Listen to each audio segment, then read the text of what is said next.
company is that we are a relatively small company, just a handful of people working there, and we are targeted mainly to insurance business because we have, in combination of all our employees, about 100 years of experience in this field in total.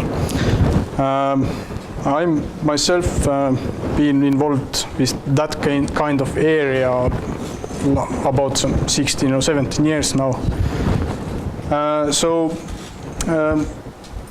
And because we are so small and we have quite a lot of customers and we have different customer cases, so we need to be very efficient, or as efficient as we can be, to be able to deliver.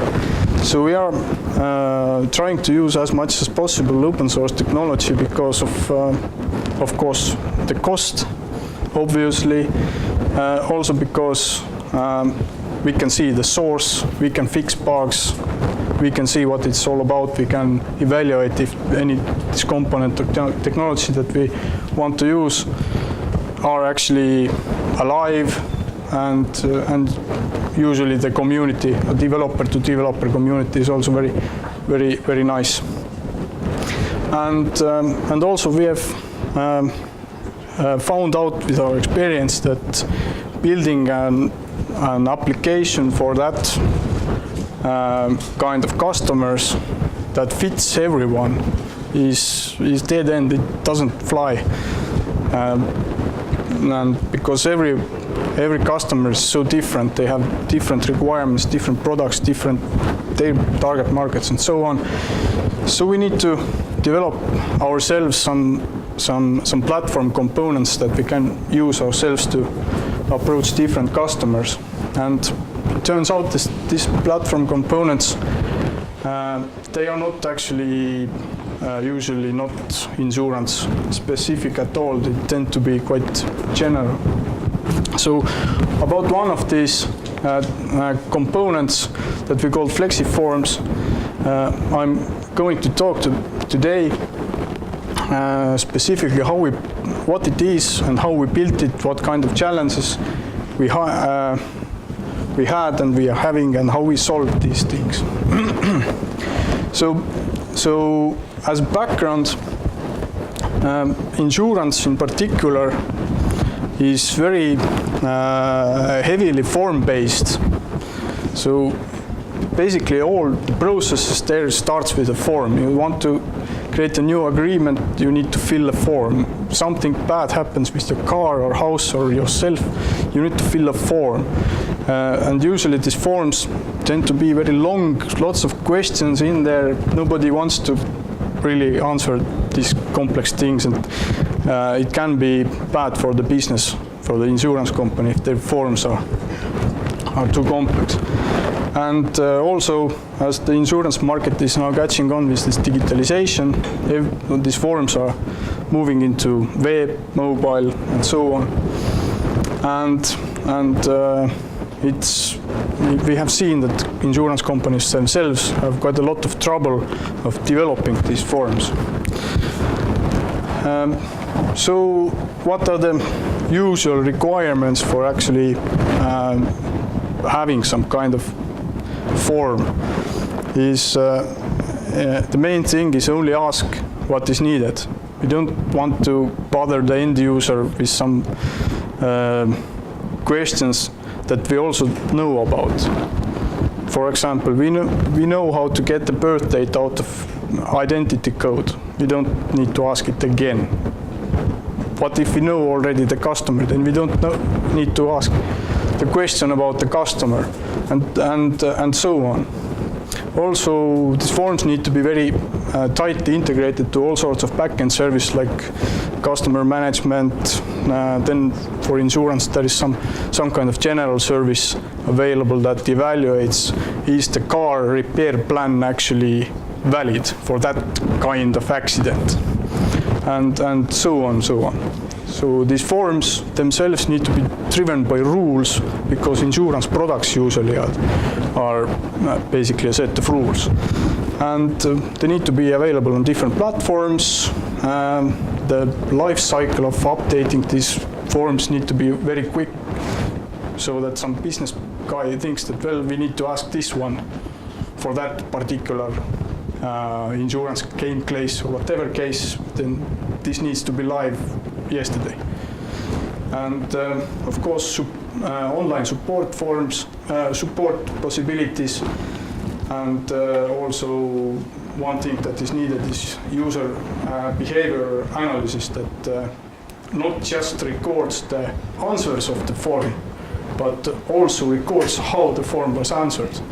And that's usually required for two reasons. One reason is basic usability of the form, that if we can see that if the person answered some questions in different order, so we can just move the order and all's fine. But also we can see that is the customer playing with something.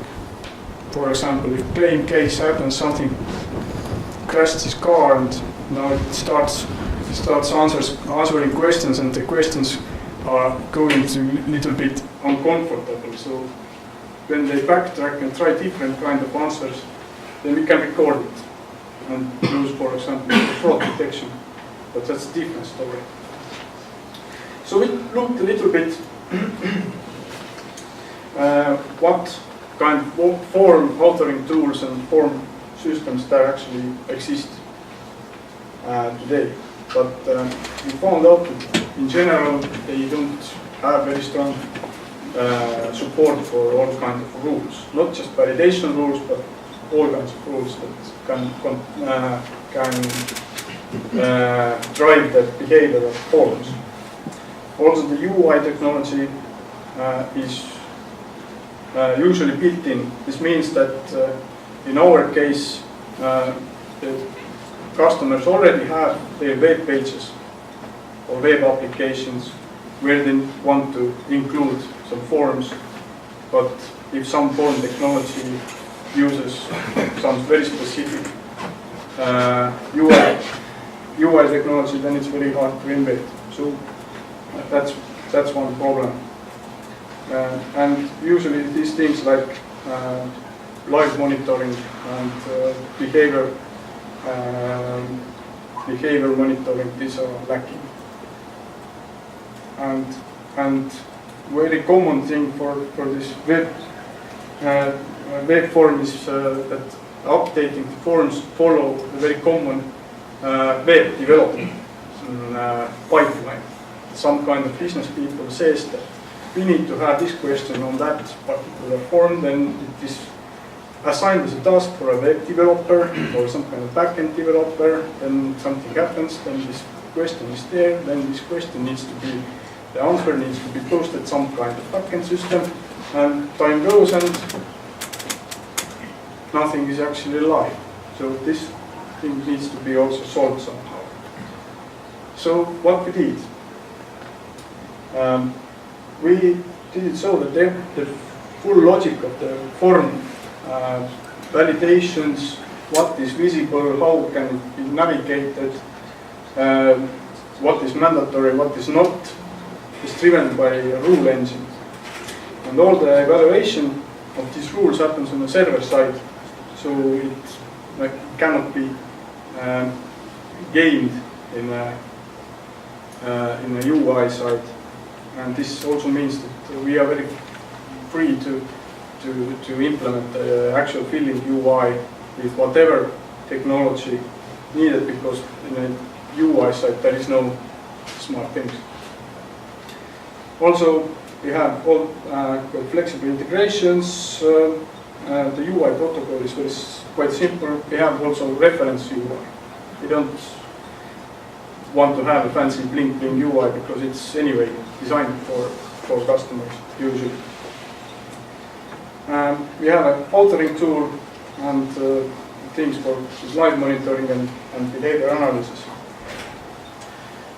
Basic architecture. We have these clients, filling clients. We have our reference web app. We did some mobile UI. Then of course, this UI layer talks to backend through REST services and WebSocket. And because we want to have this live feedback, what is happening there, and monitoring. And on the back end, the main part is rule engine and the thing we call flexiform rule language, and I will talk about that a little bit later. And of course, everything is persisted in database. We are now using CouchDB database for that. It's yet another open source thing. So, has anyone used CouchDB?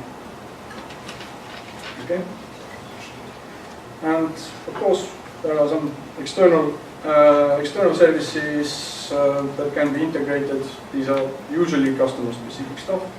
And we have the chat support. We have one technology partner that we are talking to in Finland who is providing this web chat tool. But we, on our side, we have this that when a customer has a problem and they start to chat, this support person sees live what the customer is typing into the forms. So if customer types and deletes, that person will anyway see that. It anyway sees that, and this deleting it is also stored in this behavior analysis, so everything is there. It's not just answers. Okay. Because that's very important information, actually. Especially when it comes to fraud detection. But is it allowed by law? Yes. Okay. Who cares? Who is we are asking Lawyers. information from customer, and usually customer information is anyway under all sorts of rules that control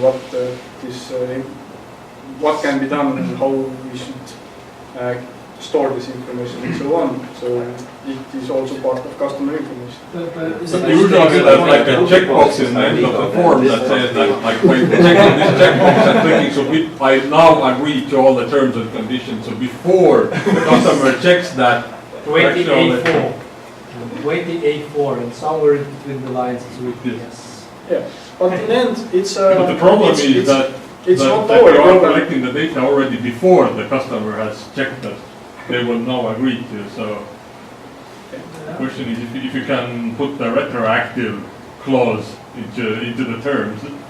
It's like a cookie policy, I think. It's enough if you render a notice that, okay, now we are tracking you, and then Well, it tracked you, but now you know where it tracked you.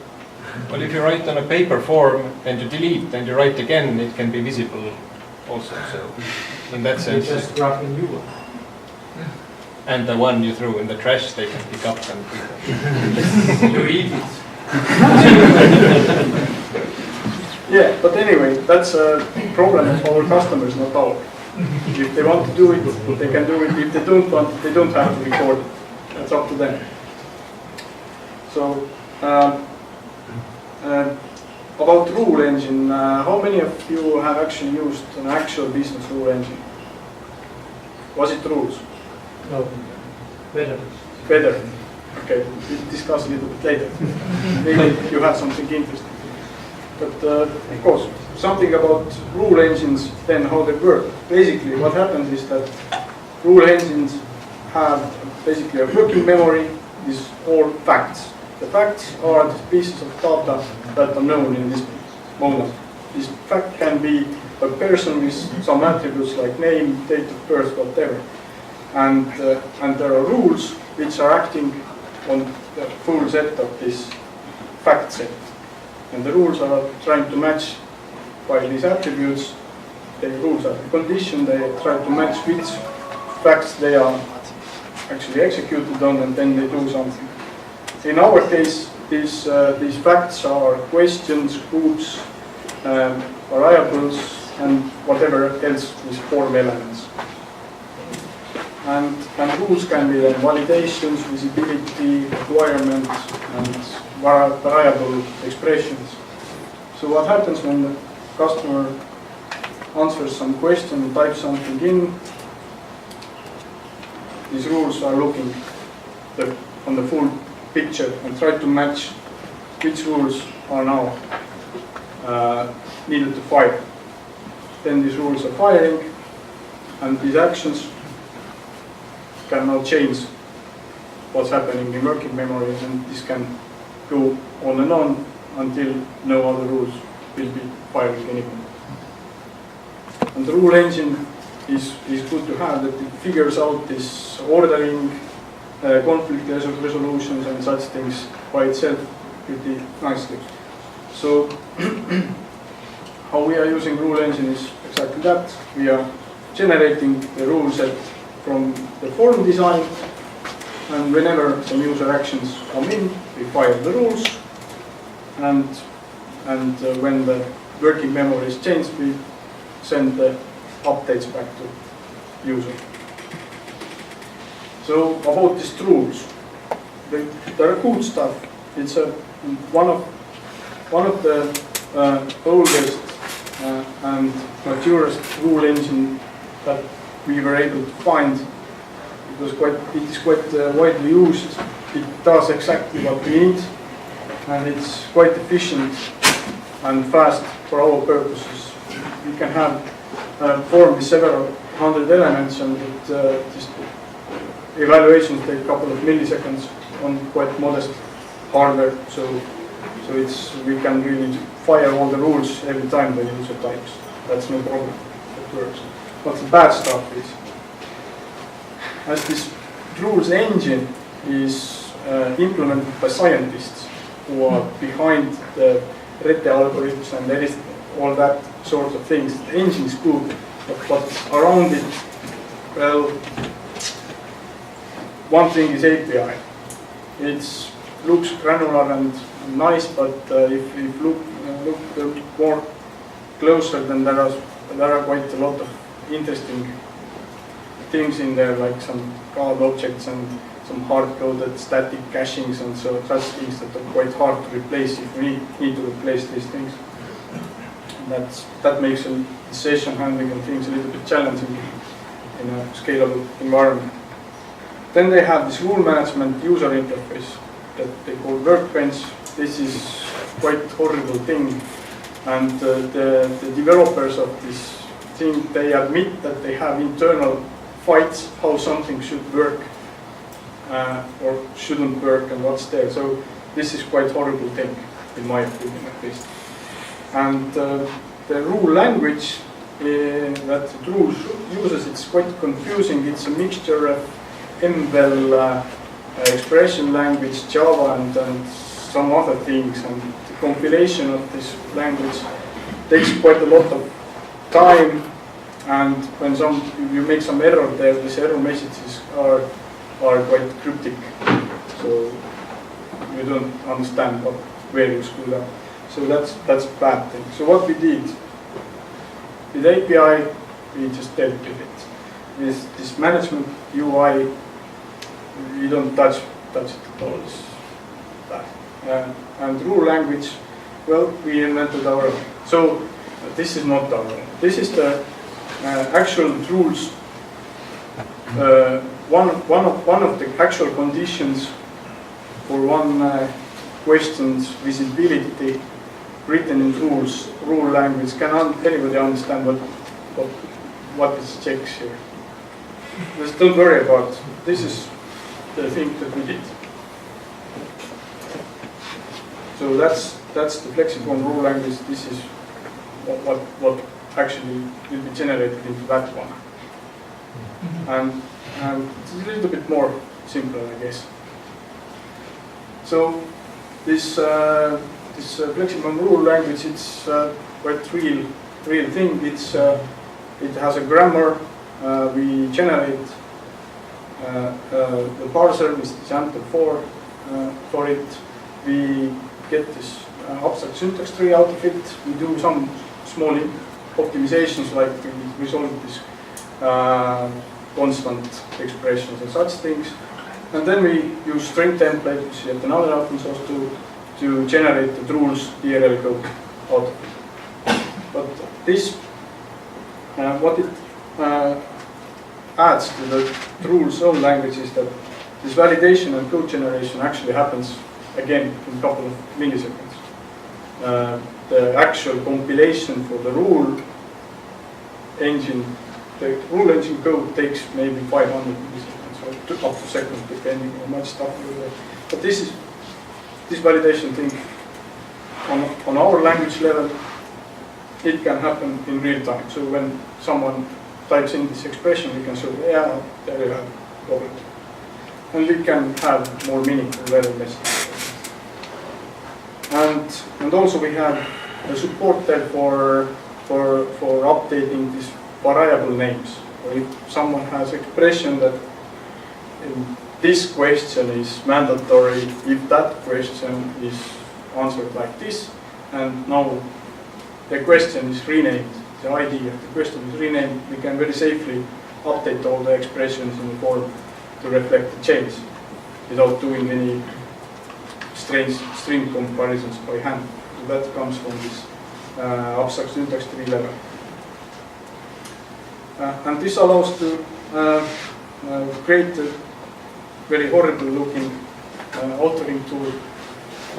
Unfortunately, we don't have any UI developers, so we have to implement things to our own. But basically, one of our customers who now implemented this property claims form, which has about 170 different questions in total, but of course the customer usually sees 10 to 15 depending on the case.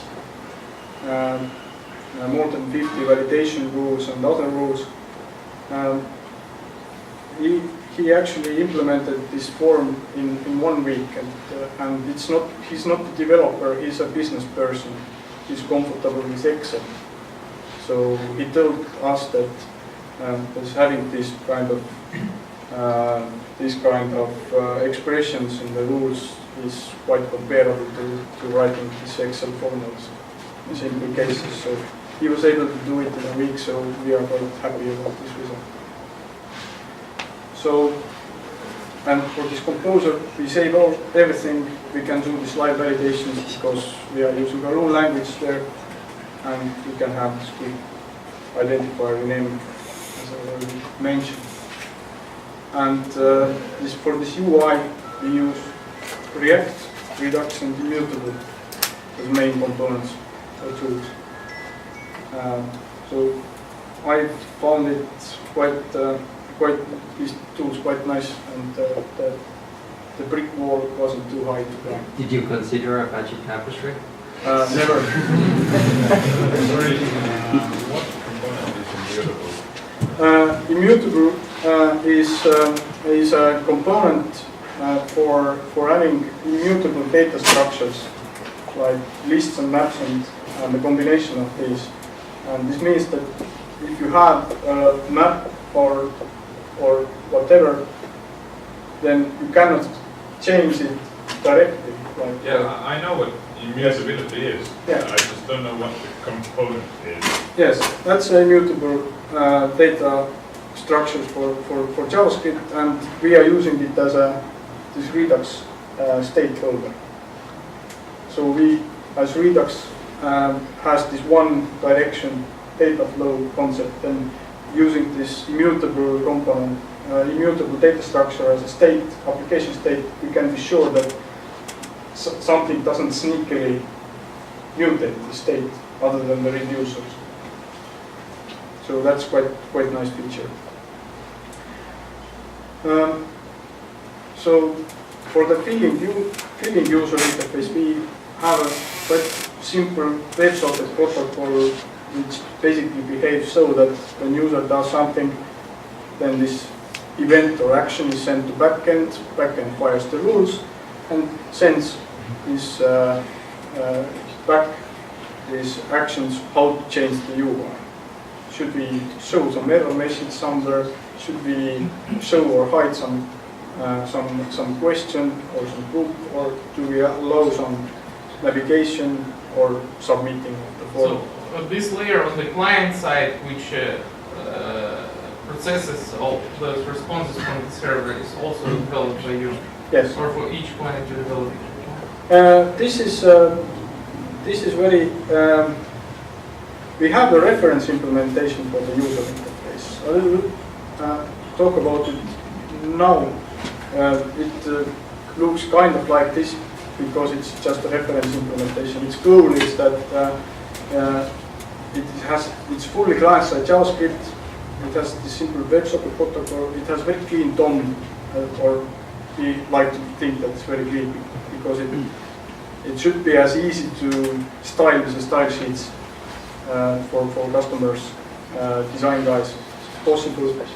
And this user interface side and this communication side, they actually separate. So when customer starts to integrate this on their website or system, then they have choices. One choice is that they take this UI code as is, they implement just the style sheet, and that's it. Other options is that they take also the code, they leave this communication part as is, and change some of the DOM for some questions. There is this thing is that for every question or every UI element or form element, there is a possibility to add, we call them style classes, but they basically just string tags. And these string tags are sent as a metadata to the user interface side. So now it's up to the web developer actually to decide what to do with them. So they can be used as a style classes for some additional style sheet. For example, if you want to have some particular field different looking, or you can actually render some question totally different. For example, one of our customers, we have this question type where you have this checklist. You have items there and you can check many of them.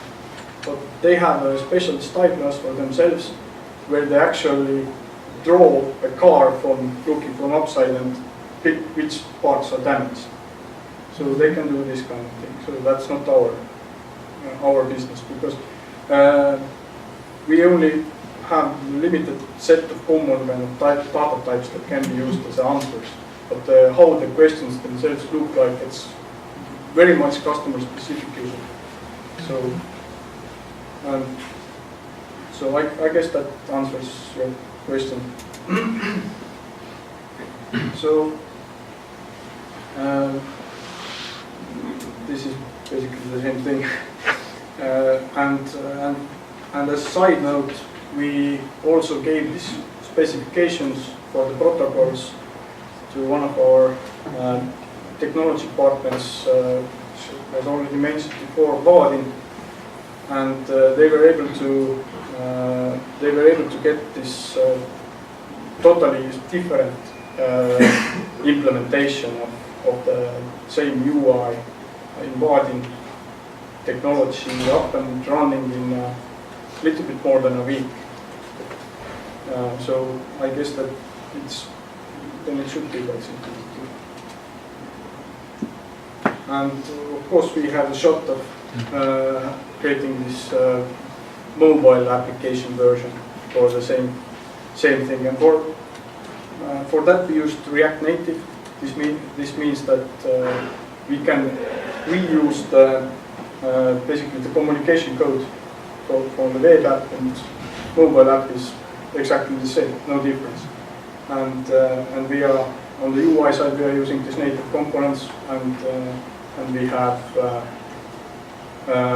Android and iOS applications from the same source tree, and we can have utilize these sensors and features from mobile platform like location map and camera and so on.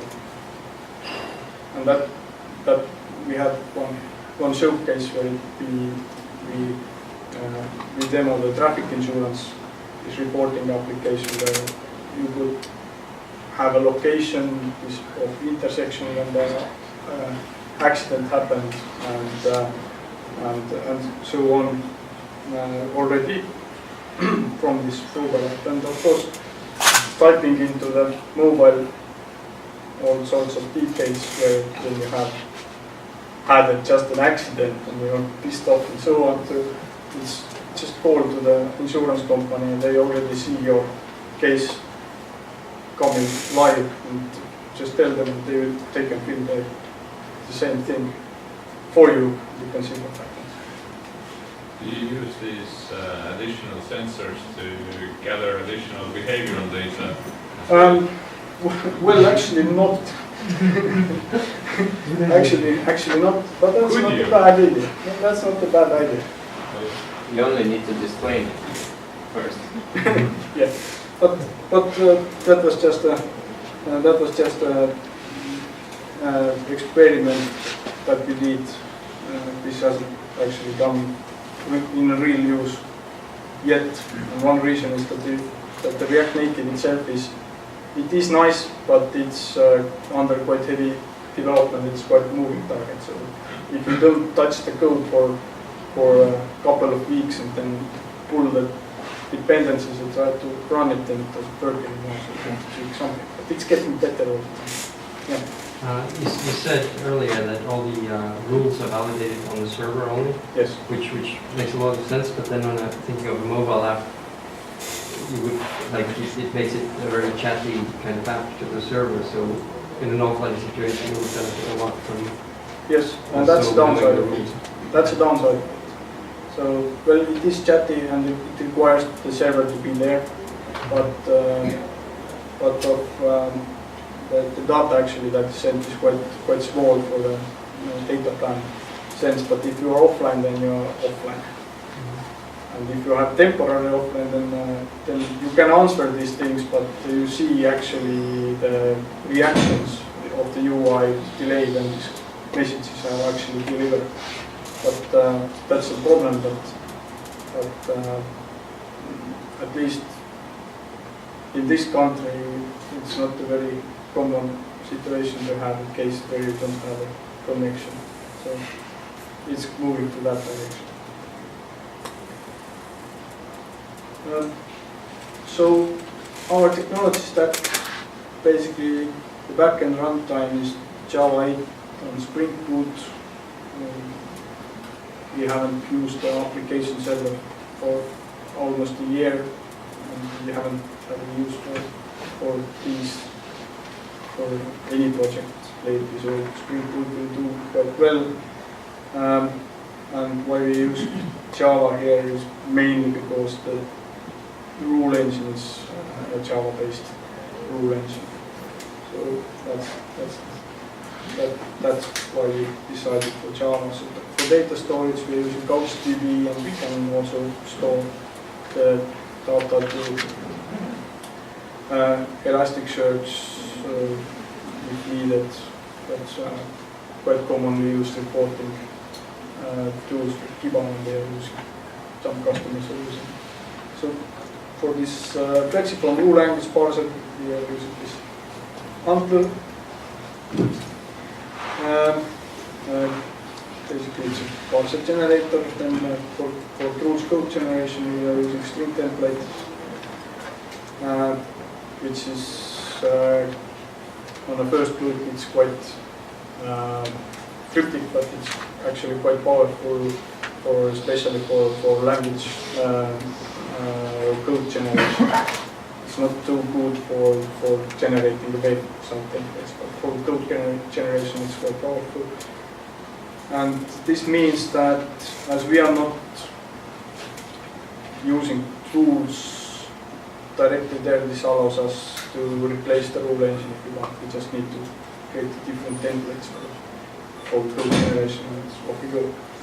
This composer UI, as I said already, React and Redux, runtime UI, the same thing, and for the deployment we are using Docker and Docker Compose quite heavily. So these are things. So that's about it. I can show it live. It is live. But why did you choose React for your tools, not, for example, Angular or other? For Angular, actually, we considered Angular in the very beginning, but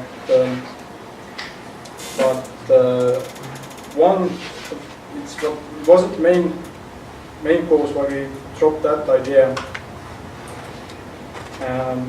Is that this Angular 2 and Angular 1 uncertainty with what's going to be, because this Angular 2 is in my mind, it shouldn't be named as Angular because it's a totally different thing. So the both are quite okay things for their purpose, but they're different. So there is a lot of debate on what it's going to be. So that's one reason. Another reason is that we looked a little bit around how the communities behaved. Of course, there was this divide in Angular community, and React was gaining quite a lot, and there is very, very strong community behind Angular, React, and for Angular 1, we noticed some performance issues with this DOM rendering, and this React was much faster in this case. I guess that's now fixed. So that should be Question over there. yeah. Which operating system do you have in the stack? Operating system, basically, if we are not looking at the Docker, then it's any operating system that is capable of running Java. So I guess Arduino is out of the question, but anything else pretty much flies. And for Docker of course is Linux technology. Which distribution? That's where the Docker shines. We don't care. Okay. That's the purpose of Docker. You don't care what distribution of Linux. And as we are not using mostly this Linux on our desktops, so Docker also shines quite well there because, for example, on Mac, this Docker also runs, and it downloads basically behind the scenes you a small Linux virtual machine. Right? They changed from this what they called previously some kind of Docker boot or whatever. They now have this Docker machine. I don't even know what kind of distribution is there. Yeah, they moved from they moved from VirtualBox hypervisor to X-Hive hypervisor. Yes, yes. And actually it's not true because Docker cares about kernel version. Yeah, you have to have at least 3.10, I guess. So Yeah, but who is running older ones? Someone, yes, I know. But then you fire up the virtual machine and that'll be good. Do you base your boxes on, do you base your Docker images on Alpine Linux or will that remain a secret? What we are basing our Docker images. Yes. Well, there are different ones. There are, in some cases, we have used CentOS. In some, for example, we are getting this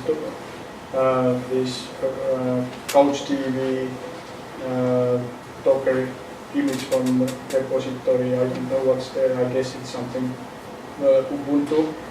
Yeah, but CouchDB would be only one container, and you It's one supposed container. to link that to your Yes. code. And Yes, yes. And we have been using Ubuntu and CentOS. If you do something from scratch, we have used CentOS 7 for reasons. but it really doesn't matter. We have on our this continuous integration server, test servers. We have also running Koros as a host, Docker host. That's have you heard? okay. That's the operating system or distribution that is basically meant for running Docker. So it doesn't have anything else than Docker runtime. So now it went away. So yes, so different.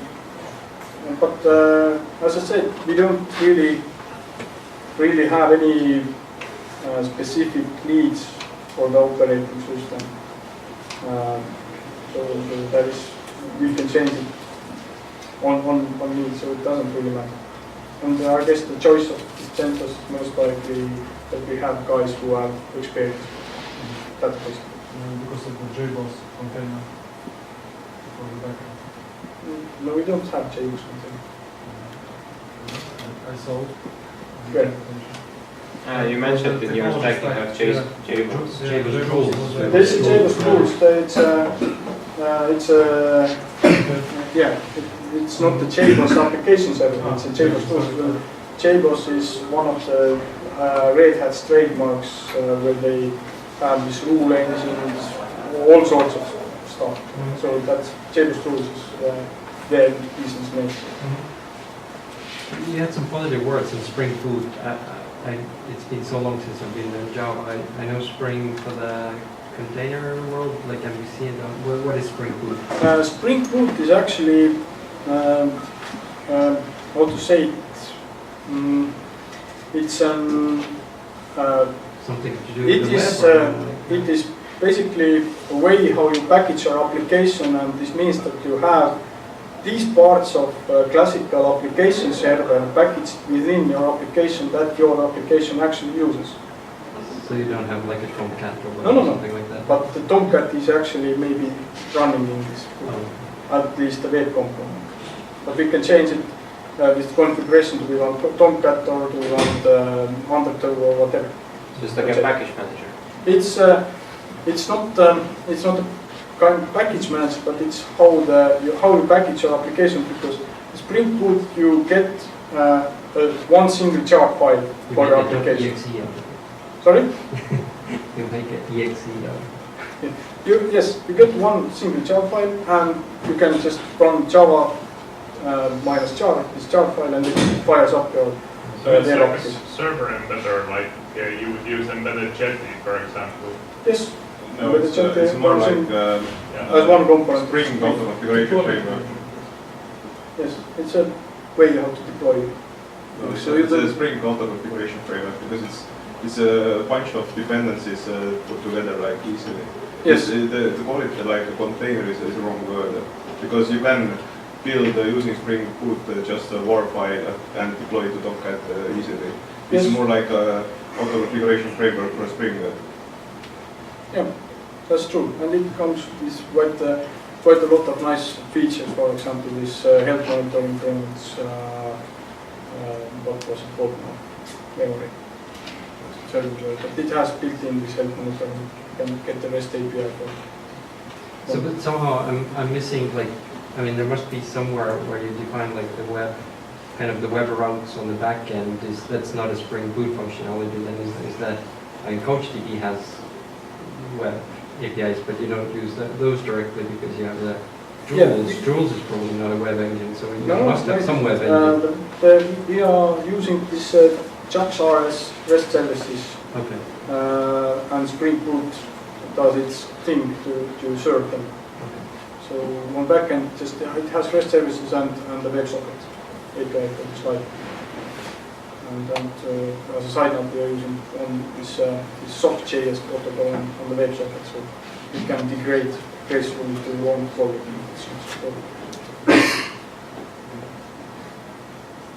Anything else?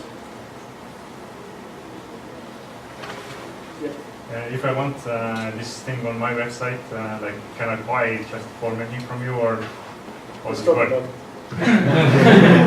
Okay. But basically, what our plans are? Our plans are definitely to open source some parts of it, at least. And of course, as we are using, our usual customers are insurance companies, then they have, depending on their needs, they can have it running in their premises on their server backend, or they can run it or use it as a service from cloud, depending on mostly on the integrations. If they have quite a lot of integrations with their internal stuff, then it's not worth putting it in cloud. And some companies still have some problems of trusting their data into cloud providers. They think that their box in a closet guarded by one admin is much more secure than the big building in Amazon, for example. For some reason, I don't know. Is there any legal restrictions for insurance companies to For European companies, they usually want to have it in Europe. Okay. So we So have as long as you are on EU West on AWS, then yes, that's we have customers running on US. That's fine for them, and some of not running on Amazon, for example, they're running on Hetzner in Germany. So, yeah. How much time and how many developers did it take to do this? And 2 developers, 4 months, and going. lots of coffee probably. Not counted. So you had a map on your website, and Estonia is not on it. Where are you from as a company? We are local to this plant. Okay. But in reality, we don't have office. We work from our home or whenever we need to be at the moment. But in Estonia, we have 3 guys in different locations. A couple of guys in Finland, and a guy in UK, and someone moving in UK and different parts. So I don't know where they are right now. I'm here. So.